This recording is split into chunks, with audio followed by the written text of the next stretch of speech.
Assalamualaikum warahmatullahi wabarakatuh. Saya Nurul Hidayah Darobi sebagai coach, Dan saya Nur Fadila Ramadhani sebagai coach. Dan saya Ulmiati sebagai evaluator 1. dan saya Lula Aziza sebagai evaluator 2. Kami mahasiswa PGSD Universitas Kita Bangsa akan melakukan praktek coaching. Baik, kita langsung memulai praktek coachingnya. Selamat pagi Ibu Tuan. Selamat pagi Bu. Oke, saya sangat berterima kasih karena Ibu sudah meluangkan waktu untuk sesi coaching ini. Nah, saya sangat mengerti kalau Ibu itu sudah menghadapi tantangan yang sangat besar dalam menghadapi anak kelas 2. Karena menjaga fokus anak-anak, terus juga dalam menjaga ketertiban dalam kelas, dan juga bagaimana perasaan Ibu mengenai hal ini. Oke, selamat pagi juga ya Bu Nurul. Jadi saya mesti curhat nih ya. Jadi saya merasa sedikit kesulitan, terutama saat menjelaskan materi baru anak-anak nih.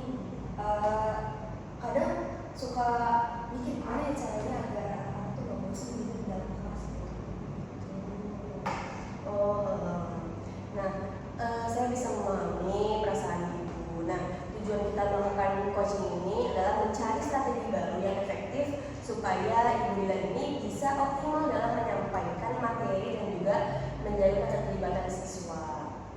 Nah, apa yang diharapkan dari sesi coaching ini, Bu?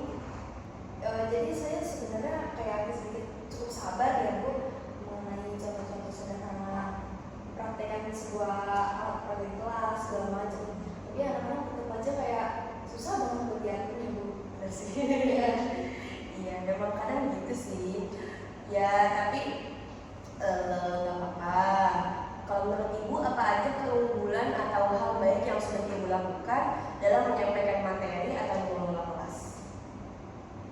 Jadi saya agak sedikit membayangkan anak-anak ketika saya membuat alat peraga itu kayak mereka tuh dapat lebih mudah dimengerti gitu Ibu.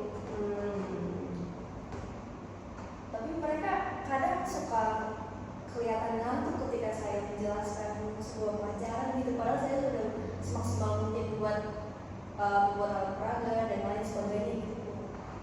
Oh iya, itu sangat-sangat jelas sih gambarannya untuk mencapai kondisi ideal itu. Kalau menurut Ibu, apa aja langkah-langkah konkret yang bisa dicoba dalam waktu dekat terkait kayak pokok bahasan, tata bahasa, atau pendekatan pengajaran yang Ibu lakukan? Misalnya kayak nama-nama benda atau di sekitar kelas atau video pendek. Biasanya saya selalu menggunakan metode itu sih Bu. Atau secara psikologis saya mungkin lebih sering memberikan pujian spesifik agar mereka lebih fokus atau mereka bisa lebih bangga atas dirinya sendiri. Jadi kayak terbuka lah gitu pikiran mereka gitu. Wah, itu sangat ide yang sangat bagus sih kalau menurut saya. Bagaimana proses pengajaran yang menggunakan alat peraga atau pendekatan psikologis dalam berinteraksi dengan siswa? Itu mungkin tergantung dari pribadi anak masing-masing ya. Kadang ya saya sudah semaksimal mungkin sih buat kayak alat peraga semacam itu. Oh iya, berarti luar biasa sebenarnya, ada banyak ide cemerlang di sana. Jadi singkatnya kayak Ibu ini akan bisa mencoba belajar sambil bergerak, menggunakan kartu gambar atau video yang memberikan ujian spesifik tadi ya Ibu. Nah, dari semua itu, mana yang akan diprioritaskan untuk dimulai besok? Kalau saya lebih ke memberi pujian kali ya, soalnya kan tiap ini kan ucapannya itu selalu diingat kan sama anak kecil, jadi mungkin itu dapat mengembangkan kepribadian mereka gitu. Iya betul sih, bisa. Kalau menurut Ibu, bagaimana Ibu akan mengetahui bahwa langkah-langkah tersebut akan berhasil? Mungkin dari karakter siswa masing-masing gitu sih Bu, gitu. Soalnya tiap anak kan berbeda kan karakternya ya, jadi kita harus bisa lah mengkondisikan kelas. Ya, sip, hebat sekali. Saya yakin Ibu bisa melakukannya saat kita akan bertemu lagi di minggu depan untuk melihat perkembangannya. Apakah ada hal lain yang ingin disampaikan? Oh enggak kok Bu, cukup. Terima kasih ya. Iya, sama-sama. Baik, Ibu, terima kasih sudah menganalisis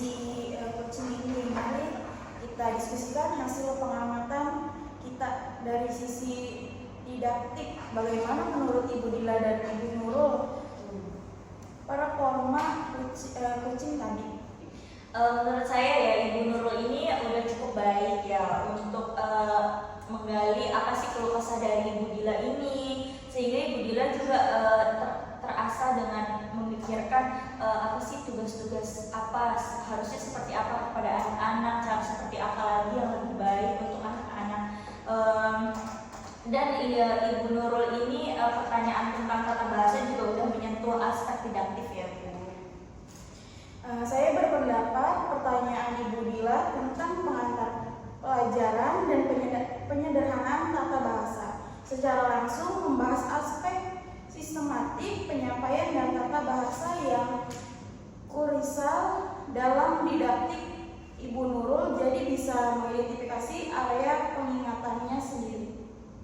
Oke, dari sisi metodiksi ya Ibu Nurul ini udah berhasil ya membimbing Ibu Dila ini untuk menemukan caranya bagaimana, solusinya bagaimana untuk anak-anak ya. Terus metode juga, metode baru apa aja gitu yang apa sih yang Sesuai. yang sesuai untuk anak-anak gitu ya. Nah terus ada juga jadi Ibu Dila ini terpikirkan bagaimana caranya belajar sambil bergerak, mungkin Ibu Dila juga terasa ya sama belajar bagaimana ada kartu gambar, lalu ada juga atau video. Nah ini menunjukkan aspek metodik yang berhasil ya. Tepat sekali Ibu Lulu. Yang tidak kalah penting adalah pendekatan psikologisnya. Nah, Ibu Nurul ini secara implisit mengarahkan Ibu Dila untuk berpikir tentang bagaimana berinteraksi dengan siswa. Nah, seperti ide memberikan ujian spesifik, nah ini sangat penting untuk memotivasi siswa. Nah, secara keseluruhan sesi ini sangat efektif dalam membedah baik didaktik maupun metodik. Begitu Ibu Nurul. Terima kasih banyak Ibu Lulu, Ibu Nurul atas masukannya. Saya merasa sesi ini cukup untuk kita kali ini karena sesi ini sangat efektif, sangat interaktif dan juga sangat produktif karena Ibu Dila bisa menemukan solusinya ya. Terus juga bisa langsung diterapkan besok baik dari segi didaktik maupun dari segi metode. Nah, catatan dari kalian ini sangat-sangat berharga untuk perbaikan coaching saya selanjutnya. Ya, terima kasih banyak. Terima kasih banyak.